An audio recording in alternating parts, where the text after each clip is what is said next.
আপনাদেরকে আমি একটা বিশ্ব নবীর হাদিস বর্ণনা করি, এখানে একটু শোনাই।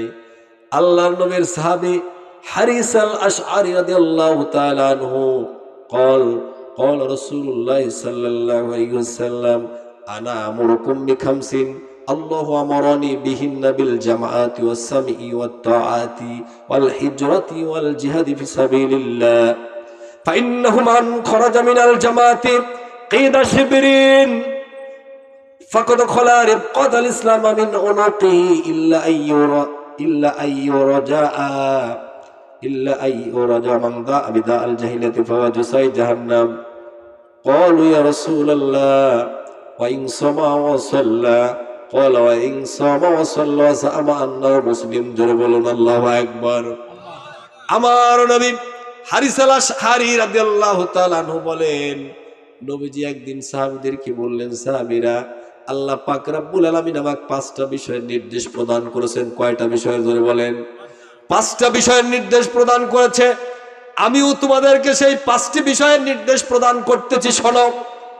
1 নম্বর হলো তোমাদেরকে জামাতবদ্ধ থাকা লাগবে। 1 নম্বর কি বদ্ধ থাকতে হবে জোরে বলেন?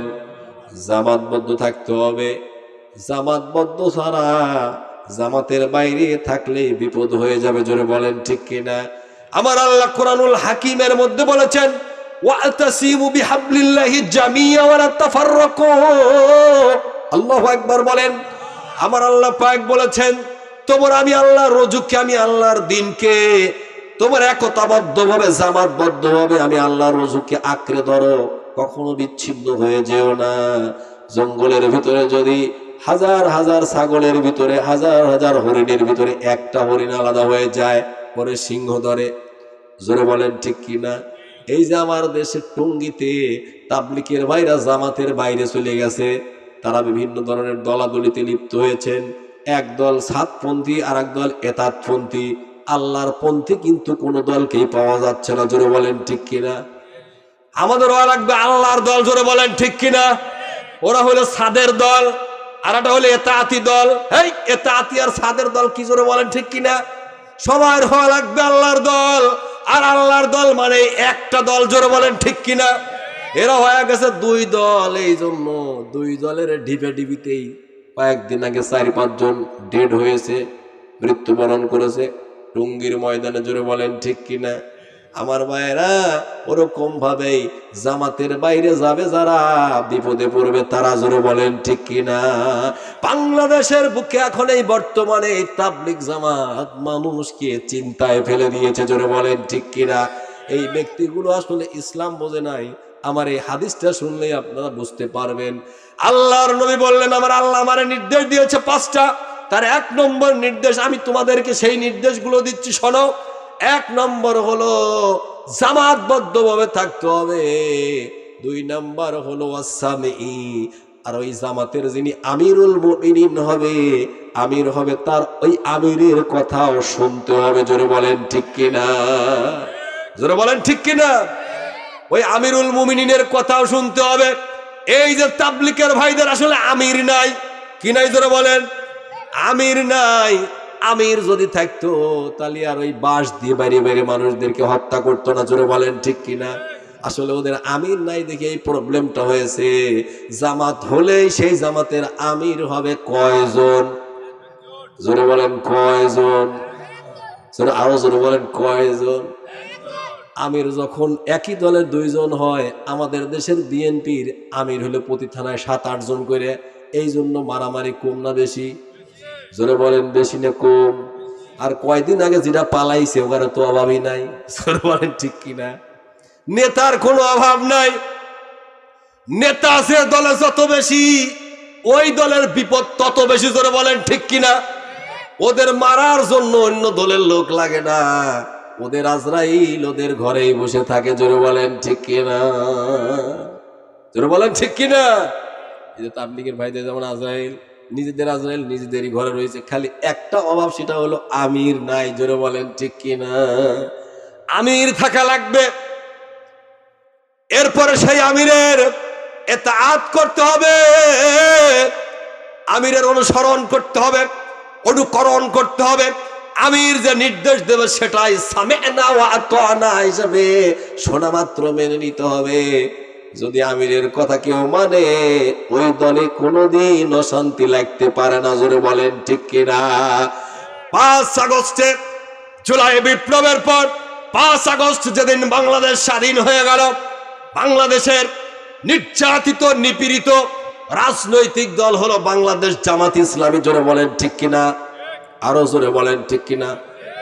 এখনো কি ভয় আছে? ভয় নাই তো? তাহলে আমরা আসতে বলি কেন? জোরে বলবেন। এই 16টা বছর সব চাইতে নির্যাতনের শিকার যে দলের মানুষ এবং কর্মী নেতারা হয়েছে, সেই দলটার নাম হলো বাংলাদেশ জামাতি ইসলামী। জোরে বলেন ঠিক কিনা? এই জামাত ইসলামের একজন আমির আছে, তার নাম হলো ডাক্তার শফিকুর রহমান। এই ভদ্রলোক আমিরুল মুমিনিন, বাংলাদেশ জামাত ইসলামের আমির, বাংলাদেশ জামাতের আমির।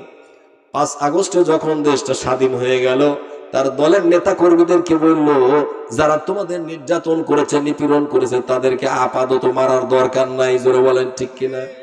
বাংলাদেশ জামাত ইসলামের একটা কর্মী, একটা নেতাও কোনো অত্যাচারীকে থুতু পর্যন্ত দেয় নাই, ঢিল পর্যন্ত দেয় নাই। জোরে বলেন ঠিক কিনা? আমার প্রিয় ভাইরা, এটাই হলো নেতার আনুগত্য করা, অনুসরণ করা। নেতার অনুসরণ করলে, নেতাকে মেনে নিলে, সেই দলের নেতা কর্মীরা, সেই দলের কোন রকমের মানুষেরা কখনো কোনোদিন কোনো মানুষের ক্ষতি করতে পারে না। জোরে বলেন ঠিক কিনা? এই নেতা না থাকার কারণে, নেতাকে অনুসরণ না করার কারণে নেতার সামনে কর্মীরা যুদ্ধ করে একে অপরকে মারিয়ে ফেলায়। জোরে বলেন ঠিক কিনা? কি কারণে? নেতাকে তারা মানে না, তাদের ভিতরে দিন নেই। জোরে বলেন ঠিক কিনা? নেতার অনুসরণ করতে হবে। এরপরে কি করতে হবে? ওয়াল হিজরাতি, আল্লাহর রাহে ইসলামের জন্য, ইসলামী জামাতের ভিতরে থাকার কারণে, জামাতি করার কারণে, জামাতের নেতার কথা শোনার কারণে নির্যাতন নিপীড়ন আসতেই পারে। জোরে বলেন ঠিক কিনা? জোরে বলেন ঠিক কিনা? ইসলামী দল করলে দুনিয়ায় বিপদ আসবে, মুসিবত আসবে, জেল আসবে, জুলুম আসবে, ফাঁসি আসবে। আসতে পারে কি পারে না? জোরে বলেন। যদি কোনো বিপদ আপদ মুসিবত আসে, প্রয়োজনে হিজরত করতে হবে, এর চেয়ে বেশি প্রয়োজন হলে জীবন দিতে হবে, কিন্তু বাতিলের সঙ্গে কোনোদিন আপোষ করা যাবে না। জোরে বলেন ঠিক কিনা? আমার প্রিয় ভাইয়েরা, এই জামাতের লোকেরা ইতিপূর্বে বাংলাদেশের 16টা বছর ফ্যাসিস্ট খুনি হাসিনা সেভাবে যে স্টাইলে বাংলাদেশে নিপীড়ন চালিয়েছে, নির্যাতন চালিয়েছে, ইসলামী দলের নেতা কর্মীদেরকে জেলের মধ্যে আটকিয়ে রেখেছে, মাঝে মধ্যে গিয়ে প্রস্তাব দিয়েছে, তোমরা আমার কথা মেনে নাও, আমার দলের সঙ্গে একত্রতা প্রকাশ করো, আমার সাথে চলো, তোমাদেরকে ছেড়ে দেব। আল্লাহর দিনের প্রতীকেরা বলেছে, জীবন দেব, তোর বাতিলের সঙ্গে আপোষ করব না। জোরে বলেন ঠিক কিনা? জোরে বলেন ঠিক কিনা? জীবন দিয়েছে, বাতিলের সঙ্গে আপোষ করে নাই। আল্লাহর দিনের মুজাহিদেরা, আল্লাহর দিলের কর্মীরা প্রয়োজন হলে দেশ থেকে দেশান্তরে যাবে, কারাগারে গিয়ে কারাবরণ করবে, ফাঁসির কাস্টে ঝুলবে, বাতিলের সঙ্গে আপোষ করবে। জোরে বলেন করবে। এই হলো 4 নাম্বার। 5 নাম্বার হলো এই দলের নেতা এবং কর্মীরা সব সময় আল্লাহর দলের কথা বলতে গিয়ে, আল্লাহর দলের কাজ করতে গিয়ে বিপদ আপদ মুসিবত আসুক সব সময় ধৈর্য ধারণ করবে। জোরে বলেন ঠিক কিনা? আমার প্রিয় ভাইরা, এই কাজগুলো কে নির্দেশ দিয়েছে? জোরে বলেন। আল্লাহ পাক রব্বুল আলামিন নির্দেশ দিয়েছেন। এই 5 নম্বর নির্দেশ দিয়েছেন। 5 নম্বর হলো আল জিহাদ ফি সাবিলিল্লাহ। আল্লাহর দলের আল্লাহ বলেছেন যে তোমরা আল্লাহর রাহে জিহাদ করবা। কি করবা? জোরে বলেন। জিহাদ করবা, জিহাদ ফি সাবিলিল্লাহ। কিন্তু জিহাদ ফি সাবিলিল্লাহ তামাম বিশ্বময় ফরজে আইন হয়ে গেছে বর্তমান। কি হয়েছে? জোরে বলেন। ফরজে আইন হয়েছে, আমাদের উপরও ফরজে আইন হয়েছে, তামাম পৃথিবীর মানুষের উপর জিহাদ ফি সাবিলিল্লাহ ফরজে আইন হয়েছে বর্তমানে। তার দলিল নেই। আল্লাহ পাক রব্বুল আলামিন বলেছেন, وما لكم لا تقاتلون في سبيل الله والمستضعفين من الرجال والنساء والولدان الذين يقولون ربنا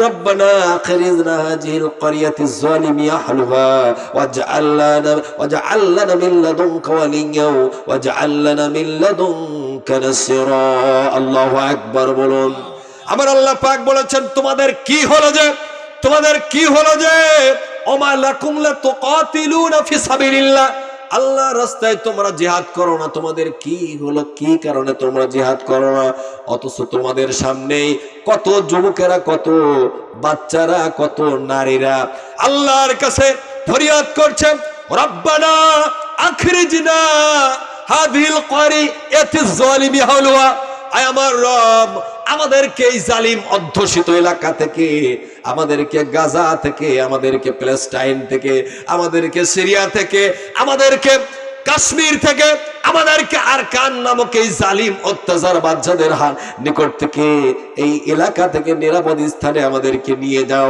পাঠিয়ে দাও আল্লাহ যাওয়ার ব্যবস্থা করে দাও আর না হলে আমাদের জন্য তোমার পক্ষ থেকে তুমি অভিভাবক প্রেরণ করো জোরে বলুন আল্লাহু আকবার জোরে বলুন আল্লাহু আকবার আমার ভাইরা বলেন তো ওই সিরিয়ার ছোট ছোট বাচ্চারা আজকে আমাদেরকে ডাকতেছে জোরে বলেন ঠিক কিনা আমার ভাইরা ওই প্যালেস্টাইনের হামাসের ছোট্ট ছোট্ট গাজার শিশুগুলো আমাদেরকে ডাকতেছে যে আমাদেরকে বাঁচাও আমাদেরকে সহযোগিতা করো আজ পৃথিবীতে কোটি কোটি মুসলমান থাকার পরেও তাদের সহযোগিতায় কেউ নাই জোরে বলেন ঠিক কিনা জোরে বলেন ঠিক কিনা আমার ভাইরা আরকানে মুসলমানরা মার খায় আমার ভাইরা কাশ্মীরে মুসলমানেরা মার খায় আমার ভাইরা ইন্ডিয়ার মসজিদগুলো বারবার ভেঙে দেওয়া হচ্ছে মুসলমানদেরকে নামাজরত অবস্থায় প্রহার করা হচ্ছে আজ পৃথিবীর মুসলমানরা যদি ঘুমিয়ে থাকে এই মুসলমান দিয়ে কোনোদিন ইসলামের কিছু হবে না জোরে বলেন ঠিক কিনা জোরে বলেন ঠিক কিনা আমার প্রিয় ভাইরা এই জন্য জিহাদ ফি সাবিলিল্লাহ তামাম পৃথিবীর মানুষদের উপরে আল্লাহ পাক রব্বুল আলামিন ফরজে আইন করে দিয়েছে এই জিহাদ ফি সাবিলিল্লাহটা করতে হবে জোরে বলেন ঠিক কিনা আমরা কি করতে রাজি আছি কে কে জিহাদ ফি সাবিলিল্লাহ করতে রাজি আছেন আল্লাহকে হাত তুলে দেখান নারায়ে তাকবীর নারায়ে তাকবীর নারায়ে তাকবীর দিন ইসলাম দিন ইসলাম দিন ইসলাম দিন ইসলাম নারায়ে তাকবীর নাস্তিকতা নিপদ যাক দিন ইসলাম জিন্দাবাদ নাস্তিকতা নিপদ যাক দিন ইসলাম জিন্দাবাদ কোটি প্রাণের একই আওয়াজ খোদাদ্রোহী সার পাবে না এই বাংলায় ঠাই হবে না খোদাদ্রোহী সার পাবে না এই বাংলায় ঠাই হবে না মুসলমানরা জেগেছে আজ নারায়ে তাকবীর জোরে জোরে নারায়ে তাকবীর নারায়ে তাকবীর দিন ইসলাম দিন ইসলাম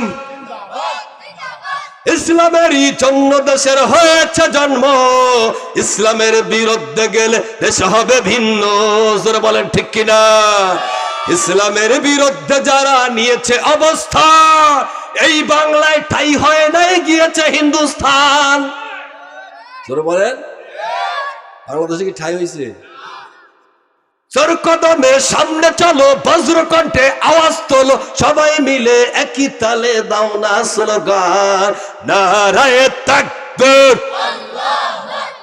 নারায়ে তাকবীর দিন ইসলাম দিন ইসলাম ইসলামেরই আলো সংসদে চলো নারায়ে তাকবীর জিহাদ করতে রাজি আছেন তো জিহাদ জিহাদ জিহাদ চাই জিহাদ করে বাঁচতে চাই জোরে বলেন ঠিক কিনা